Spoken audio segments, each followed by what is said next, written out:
जय जोहार, नमस्कार। छत्तीसगढ़िया चैनल देख रहे हैं आप। छत्तीसगढ़ की तमाम सभी बड़ी महत्वपूर्ण काम की खबरों की शुरुआत करते हैं आज की पहली बड़ी खबर के साथ। छत्तीसगढ़ की सभी 11 सीटों पर लोकसभा प्रत्याशी का ऐलान भाजपा कर चुकी है। इसी के साथ एक बड़ा अभियान भी पार्टी ने लॉन्च कर दिया। इसका नाम लाभार्थी संपर्क अभियान दिया गया है। इसके तहत छत्तीसगढ़ के 40 लाख लाभार्थियों के घर घर जाकर कार्यकर्ता प्रचार करेंगे। सभी 11 लोकसभा सीटों में भाजपा के 1 लाख से ज्यादा कार्यकर्ता लोगों से मिलेंगे। उन्हें प्रधानमंत्री मोदी का पत्र, स्टीकर और केंद्र सरकार की योजनाओं की पुस्तिका ब्रोशर देंगे। भारतीय जनता पार्टी के प्रदेश महामंत्री और लाभार्थी संपर्क अभियान के प्रदेश संयोजक रामजी भारती ने कुशाभाऊ ठाकरे परिसर में इस अभियान के पोस्टर जारी किया। बांटे हैं और उसमें सभी कार्यकर्ताओं का उसमें जोड़ने का हम लोगों ने प्रयास किया। हर घर के लाभार्थी तक हम जाएं, केंद्र सरकार की योजना जो चल रही है उनके विशेष तक उनसे बातचीत करें और इसी तमाम योजना का हमारे पूरा रोज का हमारा जो IT सेक्टर है उस रोज हमारा डाटा आ रहा है कि कौन कार्यकर्ता कहाँ पर गए हैं। मुख्यमंत्री विष्णुदेव साय, सभी मंत्री, विधायक, मौजूदा सांसद और लोकसभा चुनाव के उम्मीदवार भी हर मोहल्ले में लोगों के घर पहुंचेंगे। लोगों से केंद्र की योजनाओं का फीडबैक लेंगे। वहीं प्रदेश सरकार की योजनाओं के बारे में भी प्रचार प्रसार कर लोकसभा की 11 सीटें जीतने का माहौल तैयार किया जाएगा। कांकेर जिले के हिदूर में पुलिस और नक्सलियों के बीच मुठभेड़ हो गई। मुठभेड़ में बस्तर फाइटर्स का एक जवान शहीद हो गया। जवाबी फायरिंग में वर्दीधारी नक्सली भी मारा गया है। इसके पास से AK-47 बरामद की गई है। ये मुठभेड़ छोटी बटिया थाना क्षेत्र में उस वक्त हुई जब जवान सर्चिंग पर निकले थे। पुलिस को हिदूर के जंगलों में नक्सलियों के होने की सूचना भी मिली थी, जिसके बाद कांकेर जवानों को रवाना किया गया। जब हमारे जवान नक्सलियों की उपस्थिति की जगह पर पहुंचे तो नक्सलियों द्वारा ताबड़तोड़ फायरिंग की गई, जिसके जवाब पर भी हमारे जवानों ने लगातार फायरिंग की। ये फायरिंग लगभग 1 घंटे से चली है और जब इलाके की सर्चिंग की गई तो एक नक्सली का 100 बरामद हुआ है, जिसमें एक 47 प्राप्त हुआ है। इस नक्सल विरोधी अभियान में हमारे जिले के एक आरक्षक रमेश कुरेटी शहीद हो गए हैं। इलाके में भी सर्चिंग अभियान जारी है। बता दें कि मुठभेड़ में सर्चिंग के दौरान नक्सली मारा गया था, जिसका शव भी बरामद कर लिया गया है। वही मुठभेड़ स्थल के आसपास सर्चिंग अभियान जारी है। महादेव से टैप का मेन ऑपरेटर गिरीश तलरेजा और सूरज चोखानी को ED ने रायपुर के स्पेशल कोर्ट में पेश किया है। आरोपी को शुक्रवार को भोपाल से गिरफ्तार किया गया था। ED को जांच के दौरान तलरेजा और रतनलाल जैन के शुभम सोनी के साथ करोड़ों का ट्रांजैक्शन मिला था।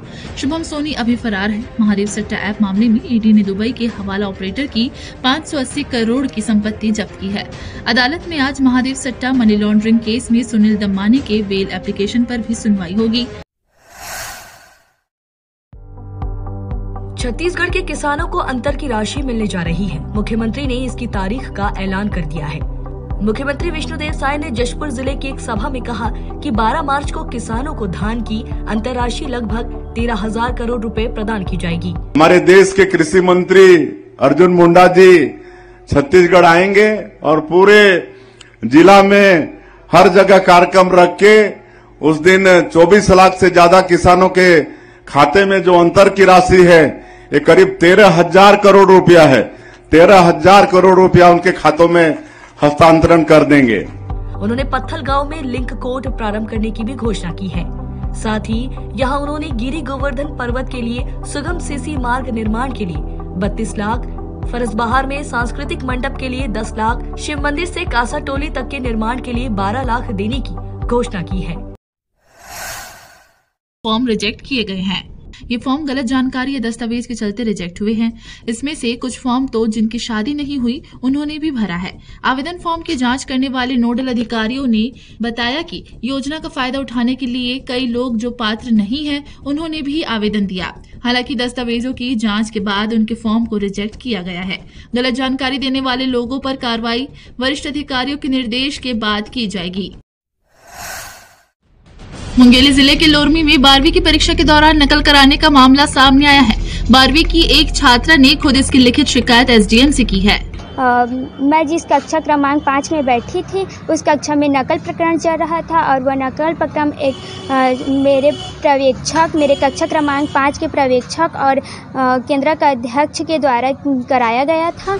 जांच के बाद जिला शिक्षा अधिकारी ने शासकीय उच्चतर माध्यमिक की टीचर मरियम एक्का को परीक्षा ड्यूटी से तत्काल हटा दिया है। उसमें आपस में समन्वय नहीं होने के कारण इस तरह की बातें आई है। तो प्रथम विषय इसमें हम लोग तत्काल सभी लेक्चरर से ड्यूटी नहीं लगाएंगे। वहीं शिक्षिका ने नकल कराने का आरोप गलत बताया है। दरअसल लोरमी के रमहीपुर शासकीय हायर सेकेंडरी स्कूल को 12वीं और 10वीं बोर्ड परीक्षा का केंद्र बनाया गया है, जहां परीक्षा के बाद छात्रा दीपिका ने लोरमी एसडीएम को लिखित शिकायत देते हुए केंद्राध्यक्ष और पर्यवेक्षक पर नकल कराने का आरोप लगाया है। बता दें कि आगामी परीक्षा में वर्तमान में जिन शिक्षकों की ड्यूटी लगाई गई है उन्हें तत्काल हटाया जा रहा है। दूसरे स्कूलों से शिक्षकों की ड्यूटी लगाई गई है। रायपुर में पुलिस ने छापेमारी कर अवैध तरीके से हुक्का बेचने वाले पान दुकान संचालक के खिलाफ कार्रवाई की है। पुलिस ने 2 आरोपियों को गिरफ्तार किया है। छत्तीसगढ़ में हुक्का बैन होने के बाद भी अवैध तरीके से हुक्का, सिगार और अन्य प्रतिबंधित नशे के सामान बेचे जा रहे थे। मयूरा होटल के पास राजपान पैलेस में अवैध हुक्का बेचने का कारोबार चल रहा था। दुकान और गोडाउन से 1 ट्रक सामान जब्त किया गया है। जब्त किए गए हुक्का और अन्य सामान की कीमत लगभग 50 लाख रुपए बताई जा रही है। Anti crime and cyber unit और पुलिस की संयुक्त टीम ने कार्रवाई की है। सरगुजा जिले में अज्ञात बदमाशों ने कट्टे की नोक पर ड्राइवर से मारपीट कर उसके हाथ पैर बांध दिए और उसकी कार लेकर फरार हो गए। बताया जा रहा है कि बदमाशों ने ड्राइवर को नशीली पदार्थ भी खिला दिया था।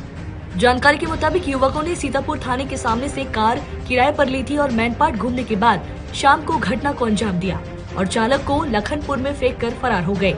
घटना की सूचना पर लखनपुर थाना प्रभारी मनोज प्रजापति ने ड्राइवर का बयान लिया।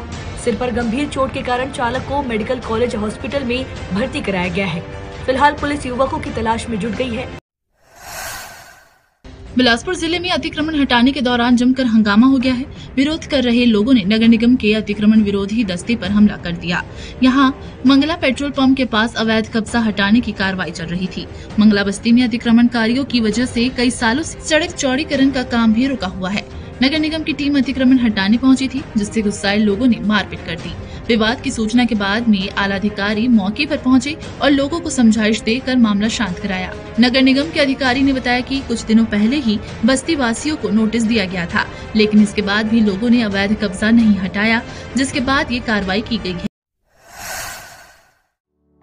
सोलर एनर्जी के फायदे को लेकर दैनिक भास्कर कार्यालय में राउंड टेबल परिचर्चा आयोजित की गई। इस दौरान Chhattisgarh solar business welfare association के पदाधिकारियों ने बताया कि पीएम सूर्य योजना के तहत अब हर घर पावर हाउस होगा। घरों की छत पर बिजली बनेगी। उन्होंने बताया कि जलाने के साथ बेच भी सकेंगे। 0 बिल पर 25 साल तक बिजली मिलेगी। छत्तीसगढ़ में काफी संभावनाएं हैं सोलर फील्ड की।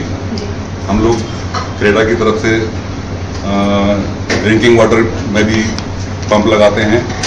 इरिगेशन स्कीम में हम लोग पंप लगाते हैं और जो विलेजेस जहाँ पर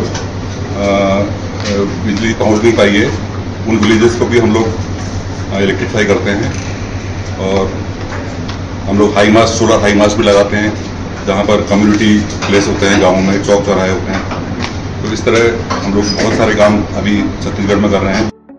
मुख्यमंत्री नरेंद्र मोदी के वर्ष 2030 तक देश को ऊर्जा राष्ट्र बनाने और देश में रिन्यूएबल एनर्जी की क्षमता 500 गीगावाट तक पहुंचाने की मंशा पर केंद्र और राज्य सरकारें मिलकर काम कर रही है।